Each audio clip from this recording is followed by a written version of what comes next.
Abangan niyo yung susunod na game namin sa Dubai Basketball Club and lalo na dito sa Coca-Cola Arena. God bless. Mga ka-sports, may mainit na balita. Lumabas na ang status ni Terdy Ravenna sa EuroLeague at nakahanda na rin ang bago niyang jersey. Siya na nga ba ang magiging unang pure Filipino na sasabak sa pinakamalakas na liga sa Europa? Kung trip mo po ang ganitong content, paiwan ng follow at pa-subscribe na din. Tara, simulan na natin. Matapos ang ilang season sa Japan B-League, lumipat si Terdy Ravenna sa Dubai Basketball Club. Ang team nito ay opisyal na sasali sa EuroLeague ngayong season, kaya't napakalaking milestone ito para sa ating Pinoy star. Para sa mga hindi familiar, ang EuroLeague ang itinuturing na NBA ng Europe, pinakamalaking liga ng mga pro team sa buong kontinente. Dito naglalaro ang mga kupunan mula Spain, Greece, Turkey, Italy at marami pang iba. Ayon sa mga lumalabas na report, kumpirmado na parte na ng roster si Terdy para sa kampanya ng Dubai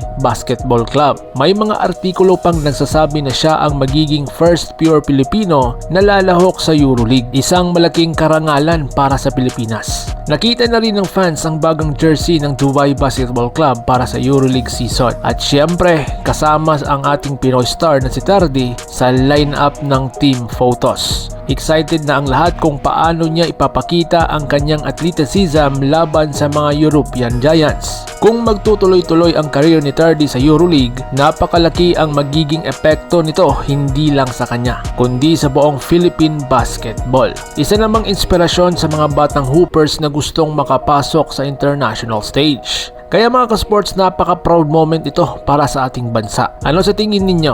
Kaya bang makipagsabayan ni Terdy Ravenna sa EuroLeague level? Comment down below.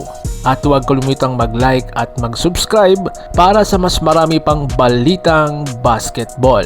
So paano? Ingat po kayo.